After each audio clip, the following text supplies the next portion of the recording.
ربنا لا تزغ قلوبنا بعد إذ هديتنا وهب لنا من لدنك رحمة إنك أنت الوهاب.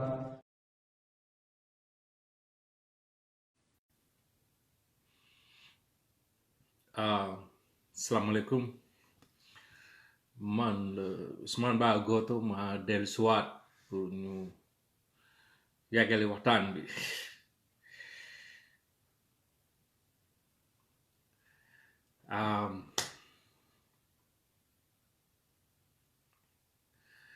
Di jégalu rek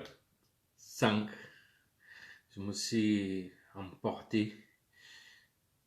mais émotion la woon rek sama xol moo jeexoon quoi parce que je me suis dit que c'était notre opportunité quoi de se libérer une bonne fois pour toutes. D'accord moo woon quoi ci dem wuyu Sonko bi parce que man xamoon naa ne dañ koy téye ça je le savais à 1000%. Source yu leer yoo xamante ni man xam naa ne dañ koy téye maintenant naka lañ koy téye xaw ma ko woon mais je savais que dañ koy téye parce que wax naa leen donc xool nañ fu ne à la fin seen meilleure solution c'était de provoquer un peu Sonko après mu résister patriote yi sànni xeer wala jéem leen attaque wala xeex ak ñoom ñu accuser ko de trouble à l'ordre public quoi, you know. Loolu rek lañu amoon c'est ce qu'ils ont fait en ce moment mais ba tey ci biir loolu samay source ñu may xamal ni que dossier bi procureur yor dafa vide amul lu ñu mun a inculper Sonko.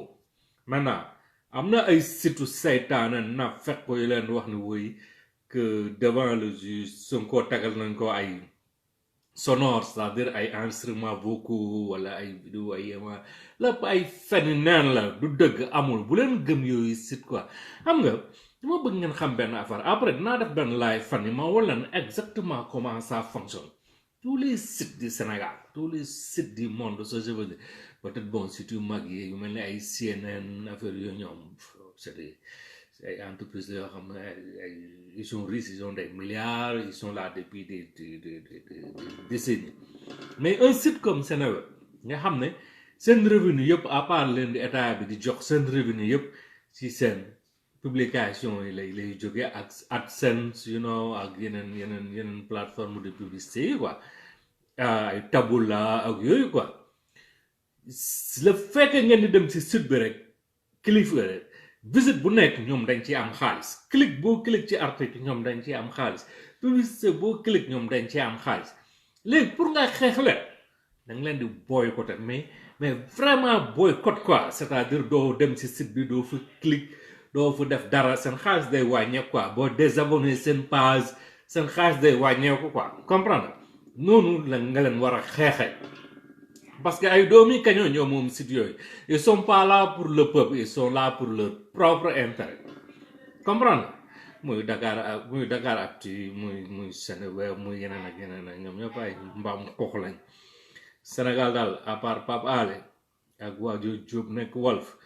vraiment gisuma fi yeneen journalistes yoo xam ne ils sont là pour le peuple quoi tu vois. Encore une fois maa ngi jégalu sànq jooy naa jooy yu tàng man ñett yoon laa mos a jooy si sama vie c'est que jooy yu honnête quoi yu sérieux yoo xam sama biir ruu la jóge mooy bi sama papa décédé ak beneen jooy boo xam mënu ma ko partager ak yéen ak jooy yu tey bi quoi biñ tey Sonko ça m'a vraiment bouleversé ba léegi nelaw dem nelawuma tey nelawuma mënuma nelaw quoi liggéeyuma sax tey defuma dara j'ai rien fait à part nekk ci internet bi di def ay recherche di wax ak ay nit di wax ak di échanger ak yéen ñenn source yi quoi. Macky Sall dafa def une grosse erreur pourtant on l'a averti depuis plusieurs fois depuis des années ñu ngi koy averti quoi pour moom lim def Khalifa Sall ak lim def comment dire lim def Karim Wade pour moom mun na ko def Sonko dara di xew mais il s'est totalement trompé il s'est complètement trompé même renseignements généraux ils sont trompés parce que pour ñoom ils contrôlent la situation fekk ay fen la quoi ils contrôlent pas la situation Macky amul conseil amul nit bu ko ñeme bu nekk ci wotam bu koy wax dëgg waaw loolu nag man Ousmane Ba laay moytul Sonko moo laay moytul Sonko quoi loolu laay moytul Sonko ñun buñ ko ñemewul wax dëgg rek war ku mel ni Macky ko xam kenn du ko wax dëgg heureusement seen mentalité bokkul heureusement seen vision bokkul heureusement seen projet bokkul mais ba léegi rek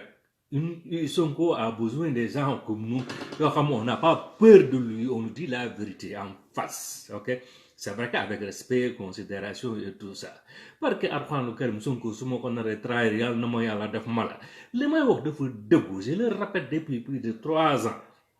que bokkuma Pastef aw ma carte membre Pastef ba àdduna tukki du ma ko am loolu moom man maa ne ko pourquoi parce que je veux garder ma liberté d'expression bokkuma ci benn parti du ma mës a bokk ci benn parti du ma la nag du ma politique quoi parce que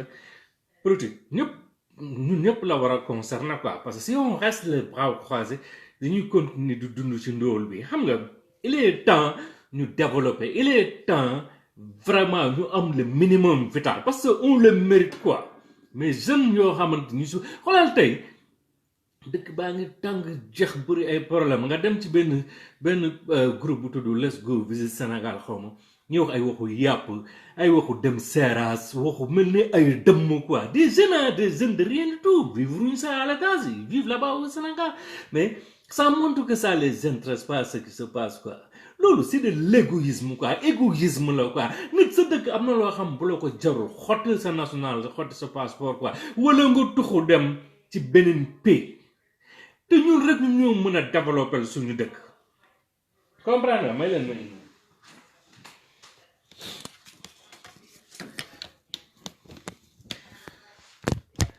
suñu dëkk kenn mënu ko développer ku dul ñun rek c'est bon suñu dëkk ñun rek mën a développer kenn mënu ko développer ku dul ñun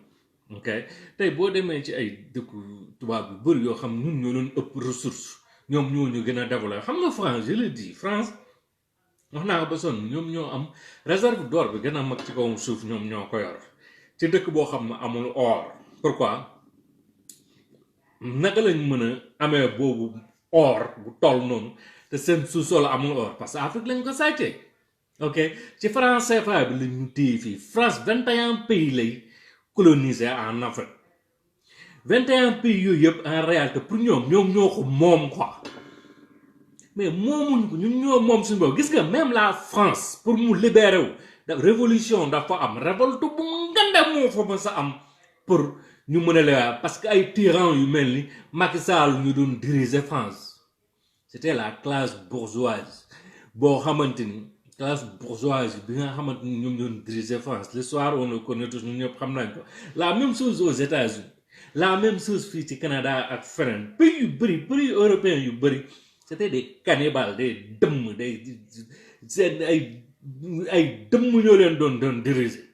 comprendre mais biñ demee ba xam ne lii mënul nekk mënul continuer dañoo fipp moom moo andi seen liberté bi ñu am léegi ñun depuis plus de 400 ans France duñu contrôler c'est que 400 ans xam nga ñaata génération la parce que 100 ans 4 générations la multiplié par 4 multiplié par 4 muy 16 générations 16 générations c'est man sama 16e maam ba léegi France moo ngi ñuy noot te loolu la France ne peut pas le faire sans avec la complicité de certains Sénégalais mooy ay doomi xaram Senghor ay doomi xaram Abdou Diouf ay doomi xaram Macky Sall ok te loolu kenn mënu ko dindi ko ñu maintenant instant bi ñu toll amul reculer pourquoi amul reculer dinaa leen expliquer lan moo tax amul reculer gis nga bu ñu reculer ba Macky contrôler waat situation bi on est foutu ñun ñëpp lay jàpp benn par benn la ñuy jàpp te ñu même si ça va lui prendre 2 ans pour ñu dem wëri ñu benn par benn dinañu jàpp pourquoi parce que réseaux sociaux yi moo tax kenn mënatul nëbbatu réseaux sociaux yi moo tax tey su ma bëggee xam kenn mooy Cheikh Ndiaye Modou wala Khadim Samb wala Pape Djibilo wala ma bëgg a xam kan mooy Nido Guèye xaw ma Nido naan dinaa du ma duggee ci internet bi rek su ma muusee tuuti rek am patience tuuti def ay quelques recherches dinaa ñëw ba taxaw seen bundu kër donc ñun ñëpp on est exposé donc instant bi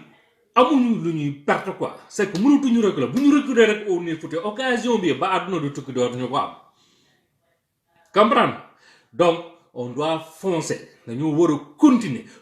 ba Macky Sall bàyyi léegi nag bu ñu continuer wul tey buñ ko ci tegul ci guddi gi def li ñu war a def suba teguñu ko ci gannaaw suba continuer wu ñu teg ko ci pendant 3 4 5 jours ba mu reculer mu dem abal ñu wala mu tenir discours bu nit ñi mën a comprendre fii lay jaar respecté sénégalais yi ba foofu lii am tey Sénégal musul am Sénégal ba Sénégal juddu ba léegi am nañ fi événement 1968 am nañ fi événement 1988 am nañ fi événement 1993 am na fi sa événement wu 2011 2012 bi bu Ablaye Wade bi mais lii am c'est la première fois dans l'histoire du Sénégal tàkkee nii mu tàkkee nii c'est la première fois ñu jañoo ak gouvernement xeex ak moom ci façon bi te yàlla ci loxowu Seydina Ousmane Sonko la ko jaarale gis nga Seydina Ousmane Sonko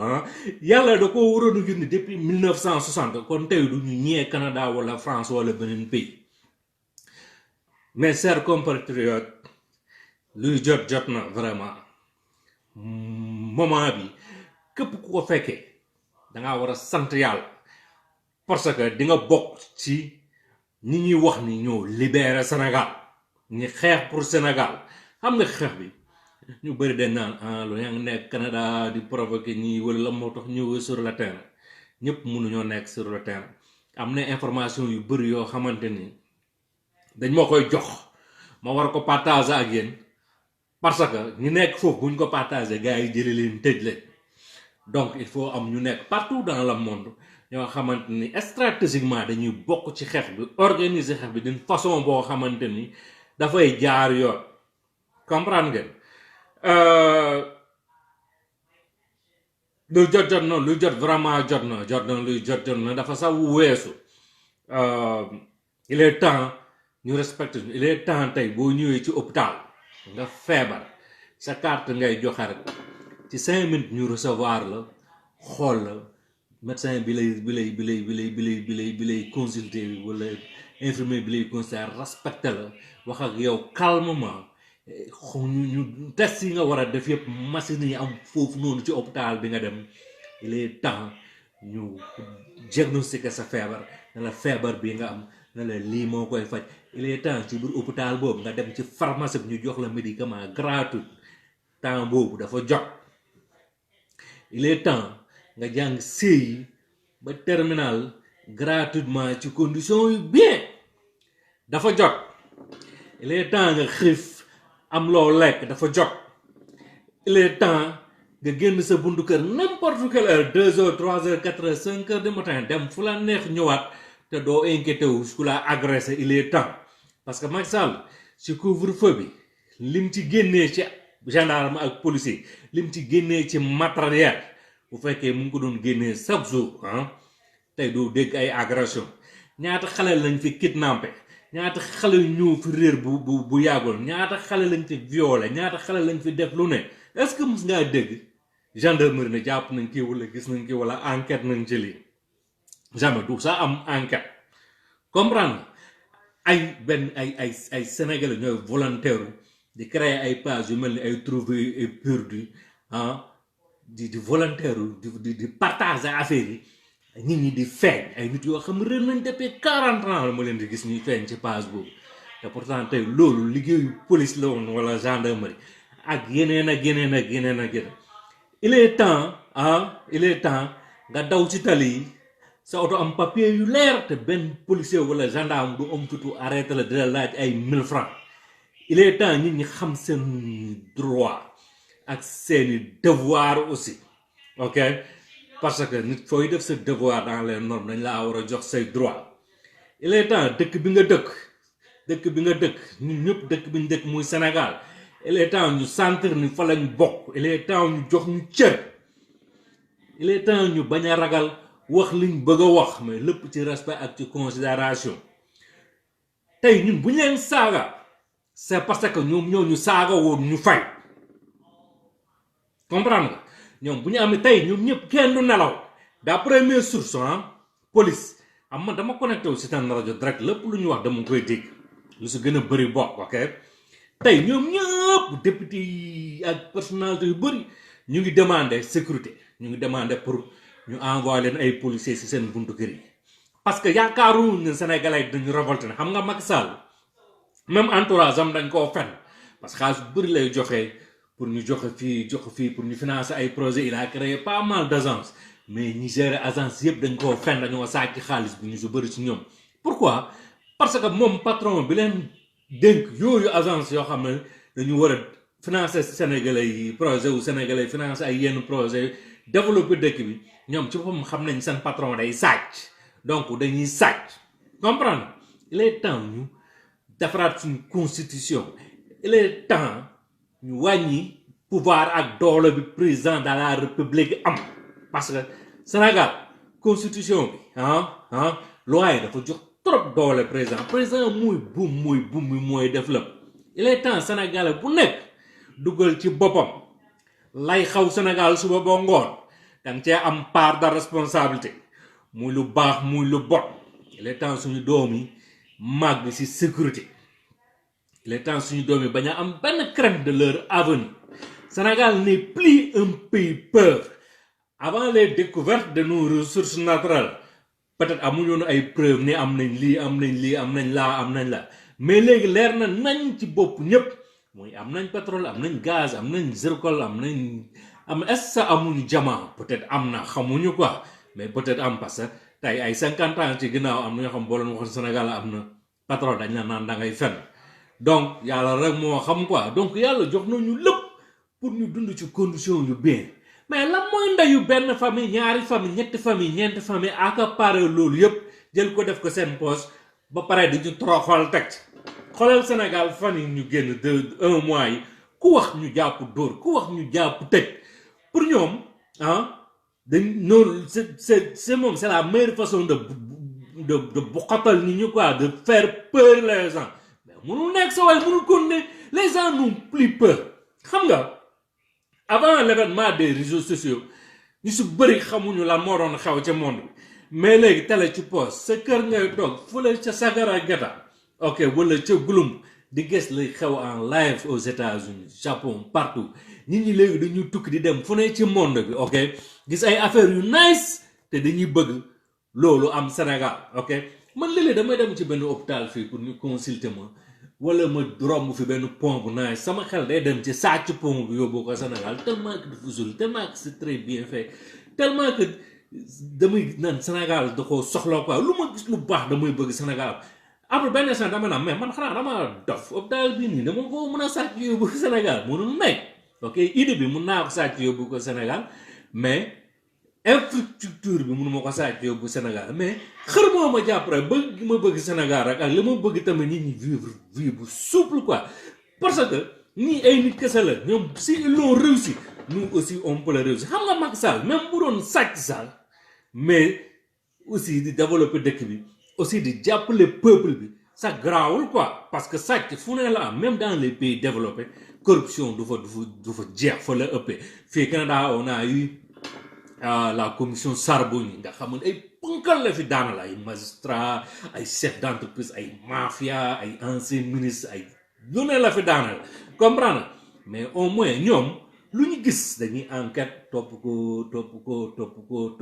ba am ay preuves ñu démanteler ko quoi amul président mënu leen téye président mënu la xoolal même les magistrats au Sénégal am nañ pouvoir Macky Sall ne leen def li ñu ne defuñu ko parce que ñoom les juges du 16 ñooñu dañoo am pouvoir autonome ba xam kenn mënu leen contrôler mais comme lépp dañ koy politiser parce que boo refuser ñu affecté la Tambacounda ca benn petit tribunal boo xamante doo fa représenter dara gars yi tàngoor boobu la ñu daw quoi comprendre moo tax fu ñu leen juutuloo ñu juutu lu ñu leen defloo ñu def xam nga waxoon naa leen fi Antoine Diome ñàkk jom moo gën a mbaame koo gis ci kaw suuf te effectivement bi mu ñëwee ministère de l'intérieur ba léegi bi muy dirigé ministère de l'intérieur ba léegi ay problème rek ñoo am Sénégal vous comprenez ñoom il faut qu'ils comprennent qu'ils travaillent pour nous c'est que ñoom il faut ñu xam ne ñun la ñuy liggéeyal quoi te loolu ñun rek ñun ñoo leen ko mën a xamal kenn mun leen ko xamal keneen ku dul ñun c'est notre devoir de les faire comprendre qu'ils travaillent pour nous ok donc nii amul police amul gendarmerie amul orange amul total amul ma damba amul ma samba képp koo xamante ni nekkaloo fi Sénégal dañ fiy jógee force dañ la fiy jël danga fay war a jóge man Ousmane Ba maa ko wax te loolu yëpp mu ngi dépendre ci ñun quoi ci ñun la dépendre en réalité quoi comprendre donc ne leen leer ni occasion bii nii ñu am tey dootuñu ko amaat ba àdduna tukki donc bu ñu reculer rek c'est fini du baax quoi Ousmane Sonko tey biñ ko téye mu jël ñaar loxo yi dugal ko ci ginnaaw croisé ko ah man damaa foogoon ni sax dañ koo manote mais après benn instant dama toog ba si yàgg man a xaaral quoi ma dem ci internet bi j'ai regardé effectivement c'était un langage codé c'est que il parlait avec nous il nous disait résistez soyez endurants ne cédez pas défendez vos intérêts défendez votre pays pris en otage depuis des siècles par la France et ses complices c'est que message boobu noonu lañu Ousmane Sonko doon wax daf ñu doon wax du yomb mais bu leen reculer quoi ok amul recul on va continuer luñ ci am jël quoi mais boo ragalee ñàkk sa bakkan wala nga ragal gaañ ci wala nga ragal leneen jéggal nañ la quoi toogal sa kër jarul ngay génn quoi parce que nit am na loo xam daf la koy jaral rek à 100% wala mu bañ la ko jaral quoi léegi bu la ko jaralul tamit amul problème mun nga toog kër mais bu fekkee da ngaa feebar tamit toogal kër quoi bu fekkee aussi da ngaa ragal wala nga tit toogal kër quoi mais bu fekkee jaralul la ko xamal ni tu mérites pas notre passeport tu mérites pas notre carte d'identité tu mérites pas notre ceebu jën Penda Mbaye national tu le mérites pas tu mérites pas notre ataaya wala notre ceebu gaycax ak ceebu géej gi tu le mérites pas parce que loolu Sénégal rek la am cere mbuum tubaab du ko gént def naa 65 pays ci monde bi laa tag sama tànk lu de laa gis fu ne laa dem musuma gis tubaab boo xamante ni gént na cere ak mbuum xanaa mu doon tubaab boo xam ne mus na dem Sénégal parce que dafa am ay gént yoo xam gént local la par exemple gént jigéen bu sol like nu mu tuddee sax mooy sëru paañ yooyu gàtt yooyu ak jaljali Sénégal rek la am parce que ñun rek ñoo koy sol pratiquement comprendre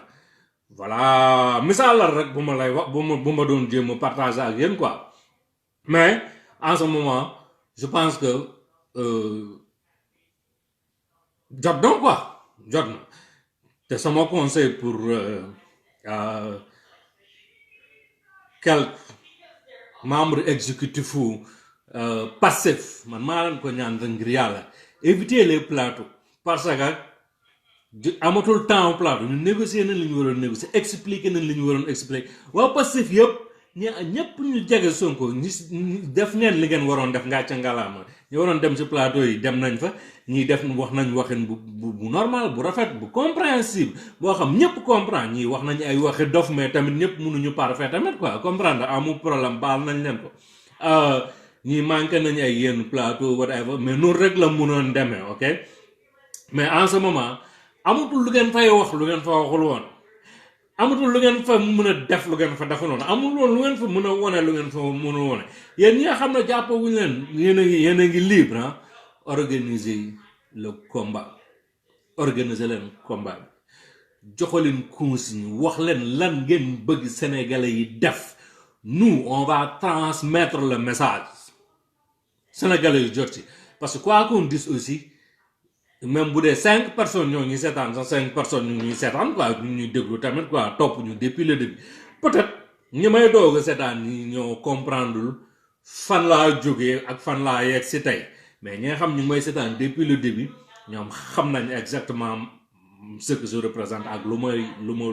nekk ci sama xel ak ci sama xol ak la ma fi waxoon ak la ma fi waxuloon parce que su ma fi waxoon ay waxi dof wala wax fii lu amul tey kon duma continuer di wax ba léegi quoi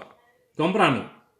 voilà si je continue di wax ba léegi ni c'est parce que boobu ba léegi li ñuy wax lu jëriñ Sénégal la quoi comme je dis rek bu ñu amoon keneen ku gën a correct Sonko bu ñu amoon keneen ku gën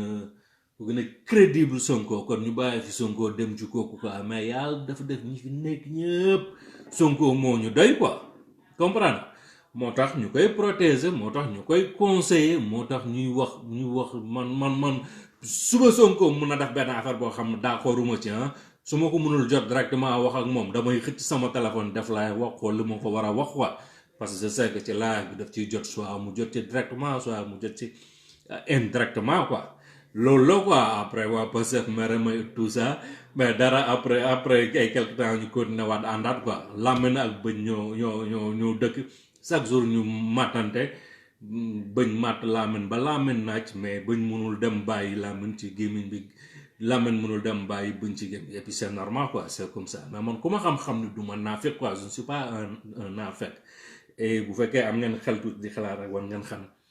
ànd ak parti au pouvoir moo gën a yomb quoi bu fekkoon ay intérêt moo tax ñuy def combat bi parce que boo àndee ak ñoom dinañ la jox dinañ la wutal liggéey bu bien di nga am salaire bu bien dinañ la jox oto dinañ nga ubbi sa entreprise ñu lay jox ay marché ngay gagner sa xaalis di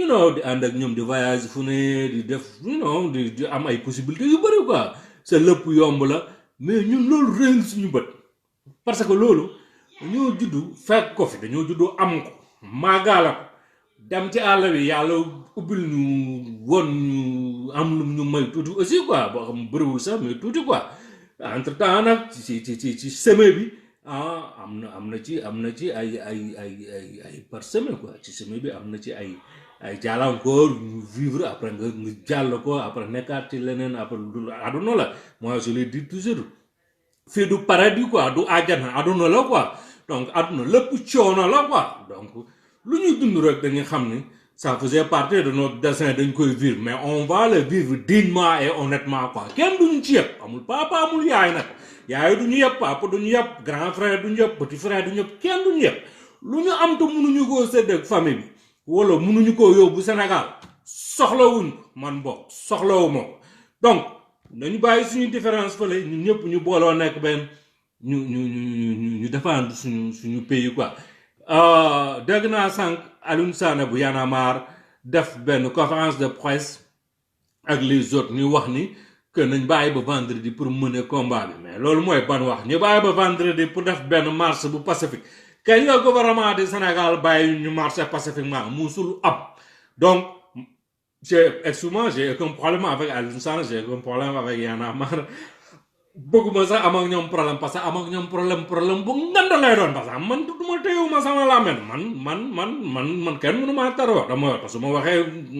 musiba lay am mais comme ñun ñoo bokk combat bi en ce moment te ñoom dañoo am squadal dañoo am seen programme ñun ñu am suñu programme ñoom nañ dox seen programme ñun ñu dox suñu programme léegi nag bu fekkee dañoo amandoo programme boo xam ñun ñoo ko construire ñoo ko defandoo ñoo ko bokk waaw boobu mun nañ ko def quoi ñun tey lañ commencé te dañuy continuer ñoom vendredi lañ bëgg a commencé te ñoom vendredi la ñuy yem nee nañ parce que seen marche vendredi la vendredi tamit ñun dañu dem rek continuer ak ñoom quoi jàppale leen mu nekk benn quoi mais buñ paree ak ñoom s'il veut ñu continuer mais continuer bu transparente amul ñu leen jox xaalis ci suuf ñu ñuy jéem a teg ay dil quoi depuis très longtemps comprendre loolu dootuñu ko nangu duñ ko nangu quoi duñ ko nangu donc possibilité bii ñu am ni buñ ko fowee rek c'est fini yàqu nañ lu leer laa la wax léegi nag armée bi nag aussi bu fekkee ils ont les couilles c'est-à-dire bu fekkee vraiment stabilité wu dëkk bi moo leen soxal il est temps ñu jël pouvoir bi contrôler ko entre temps ñu organiser ay élections parce que Macky bu fi jógee dans la norme Moustapha Niasse moo ko waroon remplacer en temps ñu organiser ay élections mais Moustapha Niasse mooy Macky Sall amul fula amul personnalité te man Ousmane Ba maa leen ko wax sama loxo ci Arxuraan ba àdduna tukki du nekk président du Sénégal du day la ma leen wax waaw donc nag ñu def lu dul rek def fàtte ak salaatul fàtte def ay ñaan yàlla aar Sénégal aar suñu réew aar peuple bi parce que aussi suñu yaay yi suñu frères yi suñu sœurs yi suñu soxna yi suñu doom yi suñu mbokk yi suñu dëkkandoo yi ñu ngi foofu te bëgguñu dara lu leen metti tamit quoi donc suñu responsabilité ñu ñëpp ñu def bloc ànd nekk benn aar Sénégal am na ñu bokk APR te en ce moment ànd ñu ak mag kontaan nañ suñu mag di doxalee te nervi yi ngeen di gis nit ñu su bëri Matar Ba moo leen recruter quoi ñu su bëri Mbour lañ jóge ak Fatick mais ay photo yu bëri ñu ma koy envoyé ak ay vidéo yoo xam maa ngi koy enregistré di ko denc quoi parce que ñoom tôt ou tard Macky dafay jóge te dañ leen di dem jëli benn par benn pourquoi ñu war leen dem jëli benn par benn yóbbu leen tribunal àtt leen ñu condamné leen parce que affaire u nervi moo war a jeex parce que liggéeyu police lañ nekk def wala liggéeyu gendarmerie te gendarmerie dañ leen fay pour ñu def boobu liggéey quoi te li si gën a doy waar moom mooy dañ leen di gis ñoom ñu ànd ak police c'est pas des police en civil parce que ñun xam nañ policier en civil yi xam nañ lan mooy seen code parce que chaque jour ñoom dañuy am benn code vestimentaire mais dañuy am aussi benn code dañuy am façon couleur bu ñuy sol par jour lundi bi ñuy sol lu weex rek mardi bi ñuy sol lu bleu rek wala ça dépend ci mission yi ñun xam nañ langage du police quoi donc ñii c'est des nervis am na si ñoo xam ne xàmmee nañ la mais li ci gën a triste mooy ils travaillent côte à côte avec les policiers wala les gendarmes quoi ça m'a fait très mal dem leen ci sama Facebook ngeen xool chaque instant li may wax 30 minutes 40 minutes 50 minutes après exactement loolu mooy xaw man naka laa ko xamee ma ne la renseignements généraux soo mënul xam man sama source Macky Sall lu mu def suba ba ngoon xam nañ ko comprendre nga voilà léegi nag bu perdre pouvoir bi ba Sénégal am un dirigeant bu ko mun bu ko bëgg bu patriote bu gérer dëkk bi ni mu waree man dinaa ñibbi jox police samay technique comment je fais après ñoom peut-être mën na leen jëriñ pour ñu exploiter ko pour jëriñoo ko pour sécurité réew mi quoi parce que c'est que man ñoom mën naa leen jàngal lu bari te ñoom xam nañ ko voilà merci jërëjëf maa ngi leen di bàyyi ñuy bu ngeen ma déggul rek maa ngi ci publication ci sama Facebook wala maa ngi ci liggéey bi wala maa ngi coordonné wala ñu ngi ci quoi parce que instant bi amatul nelaw ba mag yi jógee réew mi quoi force dafay génn réew mi quoi wala mu nekk nit quoi comprendre voilà yaa ngeen jëf merci te mu libéré Guy Marius Sagna parce que Guy Marius Sagna dégg naa depuis démb dañ koo futti taat nañ lañ ko futti yaramu neen dugal ko ci benn chambre boo xam ne amul lumière amul dara tëj ko foofu lekkul naanul loolu façon torturer nit boobu pour lan la Guy Macky amal na ko ak bu rëy a rëy billaahi wal kitaabi quoi koo xamante ni pratiquement lim nekk ci biir kaso bi moo ëpp 1000 fois lim libre quoi bi Macky nekkee ci pouvoir bi ba léegi Guy tey bu yàlla defoon ñu jël pouvoir bi dinañ ko jox poste ministériel boo xamante ni billaahi dina régler ay police wala mu régler justice bi quoi parce que affaire yi amul nga am ay doctorat wala jàppal ba affaire bi volonté la rek comprendre patriotisme la rek bu fekkee bëgg nga dëkk bi vraiment lu ne mën nga ko gérer quoi parce que à la fin sa équipe mooy yow ak sa équipe yéenay def liggéey bi quoi vous comprenez donc amul ne lu génn leen dem ci liggéey bi gaa yaa ngi ci mbedd mi ils sont partout bi ñoo na Kaolack Thiès Fatick sa bi Macky dëkk et partout quoi ok donc il paraît même armée bi ils sont avec nous quoi armée bi est avec le peuple quoi mais moytu leen quoi parce que on ne sait jamais peut-être ci biir armée bi am na ñoo xam Macky la ñu àndal am ñoo xam peuple la ñu ànd mais moytu rek on fait confiance à personne on travaille en équipe ñu ni neen la quoi nervi yi ngeen di gis ñu bëri ay tapet lañ parce que bu ñu nekkoon ay tapet duñu yor ay gourdon wala ay gourdin wala ay je sais pas quoi parce que dóor ni rek mënuñu quoi donc jaa ngeen jëf ñu dellu ci liggéey bi merci jërë ngeen jëf jégalu bu wër